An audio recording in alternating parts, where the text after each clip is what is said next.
Donc ici, on va continuer sur l'unité 1. Donc on va écrivez dans votre cahier unité 1, leçon 4.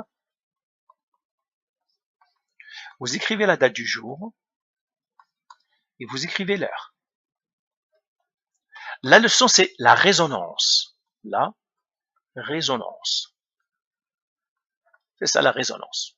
Alors, introduction, c'est quoi la résonance? Introduction. Introduction.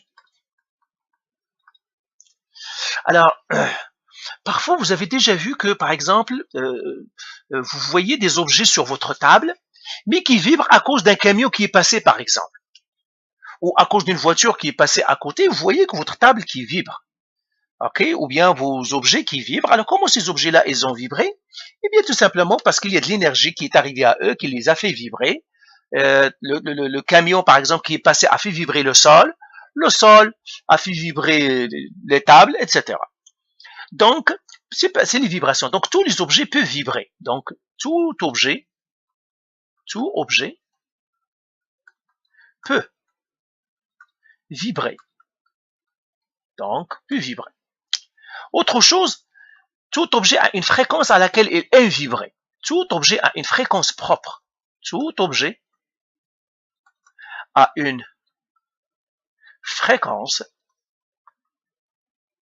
propre à lui, nommée fréquence naturelle, fréquence naturelle. Alors, ça aussi, on pourrait en parler. Vous, par exemple, ou bien toi, par exemple, il y a des chansons que tu aimes vraiment, il y a des chansons qui ne te font rien. Alors que d'autres, la chanson que tu aimes pas, lui, il l'aime beaucoup. Donc, c'est pour ça qu'on dit les goûts et les couleurs ne se discutent pas. Pourquoi? Parce que ça dépend de sa fréquence. Donc, il y a des chansons que tu aimes, il y a un certain type de chansons que tu aimes. Il y a un certain autre que tu aimes pas, alors que ton ami peut-être, ou ton frère, ou ta sœur, c'est le contraire de vous. Pourquoi? Parce que chacun a sa fréquence propre. Ça veut dire à ses goûts propres et ce qu'on appelle aussi la fréquence naturelle. Maintenant, si je fais vibrer un objet avec sa fréquence propre, eh bien, il va vibrer encore plus. Il va produire des amplitudes qui sont grandes. Donc, si on fait vibrer un objet, si on fait vibrer un objet avec une fréquence égale à sa fréquence propre ou bien sa fréquence naturelle,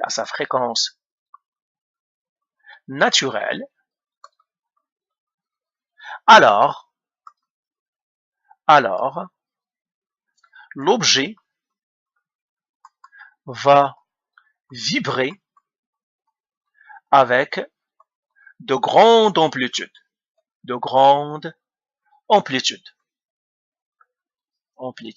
C'est comme toi, par exemple, disons que tu entends une chanson, ouais, tu l'aimes beaucoup, mais ça n'est pas ta tasse de thé, eh bien, tu vas répondre un petit peu. Mais si tu entends la chanson celle que tu aimes, eh bien, tu vas vibrer, tu vas peut-être danser, tu vas peut-être chanter, tu vas faire. Donc, c'est ça ce qui fait la résonance. Alors, tout objet a cette propriété d'être en résonance. Donc, alors, cette résonance-là, cette propriété-là, on peut l'utiliser. On l'utilise par exemple pour contrer les tremblements de terre. Donc pour les tremblements de terre, par exemple, on sait que si je construis un immeuble, comme ça, et s'il y a un tremblement de terre qui arrive, et si la fréquence du tremblement de terre est égale à la fréquence propre de l'immeuble, par exemple, disons l'immeuble a une fréquence propre F1, c'est ça, ou bien FP, sa fréquence propre. Si le tremblement de terre vibre avec la fréquence propre, eh bien, l'immeuble va s'écrouler. Pourquoi? Parce qu'elle aussi, elle va commencer à vibrer. C'est comme si elle aime la chanson qui est en train d'être jouée. Et là, elle va vibrer de gauche à droite. Et va finir par s'écrouler. Par contre, donc ici, si le tremblement de terre, la fréquence du tremblement de terre tremblement de terre est égal à la fréquence propre, à la fréquence propre de l'immeuble, alors l'immeuble va vibrer avec de grandes amplitudes, va vibrer avec, il va partir, il vient avec de grandes amplitudes, c'est-à-dire avec de grands déplacements, avec de grandes amplitudes, ce qui va mener à sa destruction, qu'est-ce que j'écris ici? Ce qui va mener à sa destruction, ce qui va mener à sa chute, à sa chute. Ça veut dire il va se détruire. À sa chute. Donc, qu'est-ce qu'on doit faire, ceux qui construisent les immeubles? On doit essayer d'avoir des fréquences propres des immeubles qui sont différentes des fréquences, par exemple, des tremblements de terre, avec plusieurs techniques, etc. On ne va pas rentrer dans les détails ici. Donc, vous voyez, par exemple, la connaissance de la résonance, ça aide à, par exemple, à préserver les immeubles, ça aide à contrer les tremblements de terre, par exemple. La même chose, ça c'est arrivé, je raconterai une histoire un petit peu. Par exemple, prenons un pont, et ça c'est vraiment arrivé, je crois, en 1944, aux États-Unis, où on doit inaugurer un pont.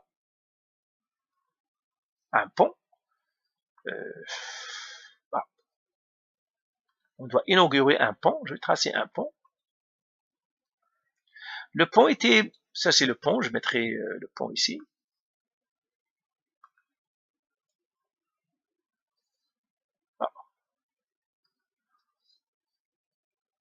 Ouais, c'est ça, un pont. Alors le pont était maintenu par des câbles, ici, vraiment solidement, il était maintenu solidement avec les câbles. Et le jour de l'inauguration, il y avait du vent. Alors qu'est-ce qui s'est passé? Eh bien, le vent faisait vivre, parce que le vent c'est une onde, vous vous souvenez, le vent lui aussi il a une vitesse, donc il a commencé à faire vibrer le pont. Seulement la vibration avec laquelle le vent commençait à faire vibrer le pont était égale à la fréquence propre du pont, Fp. Et cette vibration-là, eh bien le pont a commencé à vibrer encore plus, d'une manière plus puissante, il commençait d'une manière plus intense, et qu'est-ce qui s'est passé à la fin? Le pont s'est écroulé. À cause de la fréquence propre, le vent a commencé à faire vibrer le pont avec la fréquence propre du pont, eh bien le pont s'est écroulé tout simplement parce que quand on a la fréquence propre, eh bien les amplitudes sont très grandes. Okay? Comme je vous ai dit, ça veut dire le matériau va répondre aux vibrations. Donc ça c'est sur la résonance. Alors bien sûr, vous allez faire une petite recherche, donc exercice, faites une recherche sur la résonance. Exercice. Faites une recherche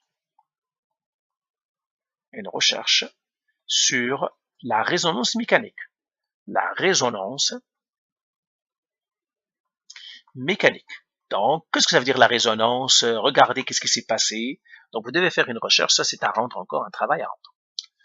D'accord. Alors, on va faire c'est-à-dire un schéma. Vous devez faire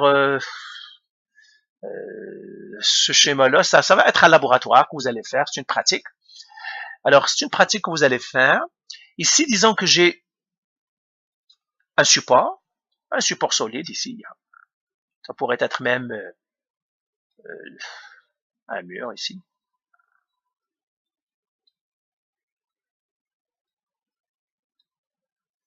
OK.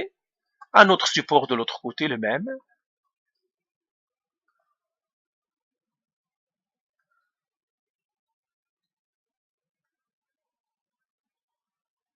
Voilà. Et puis, j'ai une corde que je vais mettre dans les deux bouts. Une corde solide, c'est-à-dire bien tirée, bien étendue. Corde étendue. Corde étendu, j'étends bien la corde, et puis je vais avoir 4 pendules. Donc un pendule avec une corde lui aussi. Donc je vais les mettre en bleu, les pendules. J'ai un pendule ici, un autre pendule ici avec une longueur comme ça, un autre qui est comme ça avec une longueur comme ça, et un autre pendule avec une longueur comme ça. Je mettrai un autre pendule ici.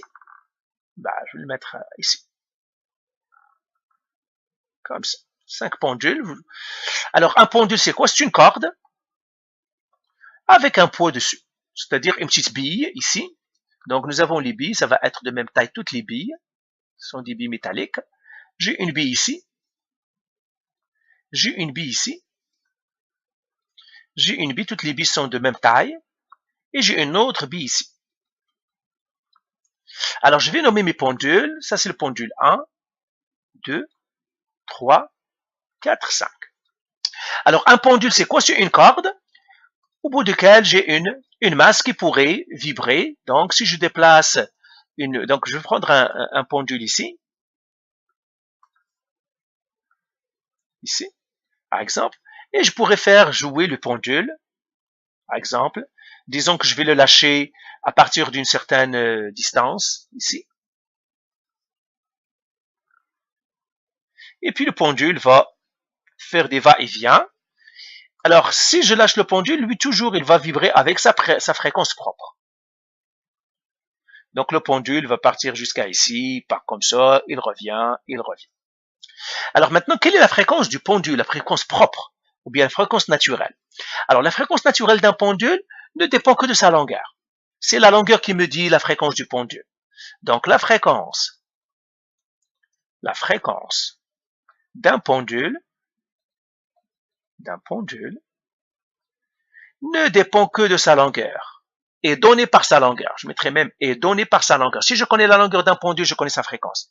Est donnée par sa longueur. Sa longueur. Il y a une petite formule qui vous donne ça, cette formule-là. Et pour l'instant, tout simplement, on sait que c'est la longueur qui me donne la fréquence. Ça veut dire qu'ils ont la même fréquence. J'ai le 1 et le 5, ils ont la même fréquence parce qu'ils ont la même longueur. Le 3 et le 4, ils ont la même fréquence parce qu'ils ont la même longueur. Donc, je vais les écrire ici. Pendule 1, donc la fréquence F1 est égale à F5 parce qu'ils ont la même longueur. Les pendules, ils ont la même longueur. Qui d'autre est le même longueur? Le 3 et le 4. F3 est égal à F4. Ils ont la même longueur. Ils ont la même fréquence, elles aussi, donc ils ont la même longueur, Donc leurs fréquences sont égales. Alors les lois de c'est-à-dire la résonance, si je fais vibrer maintenant le pendule A, en quelque sorte je fais chanter la chanson A. Alors à votre avis, qui va répondre à la chanson? Qui va aimer la chanson? Eh bien si je fais vibrer le pendule A, c'est le pendule 5 qui va commencer à vibrer. Les autres, vous n'allez rien voir. Très très peu de mouvements, mais ils sont forcés de bouger. C'est comme quelqu'un qui n'aime pas la chanson, mais qui va l'écouter pareil, puis de temps à autre, il va claquer, mais il n'aime pas la chanson. D'accord? Parce que c'est pas sa tasse de thé. Par contre, le A, lui, le 5, il va vibrer, il va partir et revenir, parce que le 1 va vibrer. Alors pourquoi le 1H5 va vibrer? Eh bien, tout simplement parce que quand le 1 vibre, il va envoyer des ondes dans la corde. Ici, il va envoyer des ondes dans la corde. Quand il va faire vibrer, il va envoyer des ondes dans la corde. Il va les envoyer à tout le monde, les vibrations. Seulement que celui qui l'aime, c'est comme par exemple le chanteur, il va envoyer le son dans l'air, tout le monde l'entend, mais celui qui va répondre, celui qui va vraiment aimer la chanson et puis qui va claquer et puis danser et tout, c'est celui qui a la même fréquence. Donc le 1 va entendre les vibrations, le 5 va entendre les vibrations, il va vibrer avec le 1. Donc on va l'écrire ici. Si on fait vibrer le pendule 1, le pendule 5, pourquoi j'ai mis un point virgule, le pendule, ça c'est le pendule 1, le pendule 5 va vibrer avec de grandes amplitudes,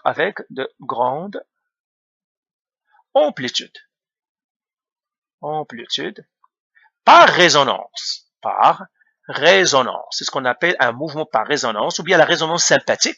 Ça aussi, on l'appelle résonance sympathique. Résonance sympathique. Pourquoi? Eh bien, tout simplement parce que le pendule 5 répond au pendule 1 qui ont la même fréquence. Maintenant, si je fais vibrer le pendule 2, qui va vibrer avec lui?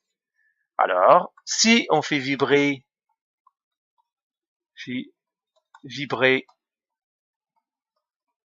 le pendule 2, alors qui va vibrer avec lui? Eh bien, le 1 non, le 3 non, le 4 non, le 5 non. Pourquoi? Parce qu'ils n'ont pas la même fréquence que lui. C'est comme le chanteur va chanter une chanson que personne n'aime. Alors lui aussi, il va s'en apercevoir, il va essayer de la finir le plus tôt possible parce qu'il voit qu'il n'y a pas de réponse du public. C'est la même chose ici. Si on fait vibrer le pendule 2, aucun des pendules ne va suivre. Aucun des pendules ne va suivre. Alors maintenant, si je fais vibrer le pendule 3, alors si on fait vibrer le pendule 3, seul le pendule 5 va vibrer avec de grandes amplitudes. Seul le pendule 5 va vibrer avec de grandes amplitudes. De grandes amplitudes, ça veut dire c'est lui qui va répondre parce qu'il reconnaît son amplitude, parce qu'ils ont la même fréquence. Alors bien sûr, si je fais vibrer 5, le 1 va vibrer, si je fais vibrer le 4, le 3 va vibrer, etc. Mais le 2, non. Donc ça c'est, on vient de parler ici un peu de, on vient de parler de la résonance et ses conséquences. C'est un phénomène qui est très important, auquel il faut faire très attention, parce que si on fait vivre, comme on l'a dit, par exemple pour les tremblements de terre, pour contrer les tremblements de terre, donc c'est ça. C'est ça. Donc voilà pour cette première partie sur la résonance.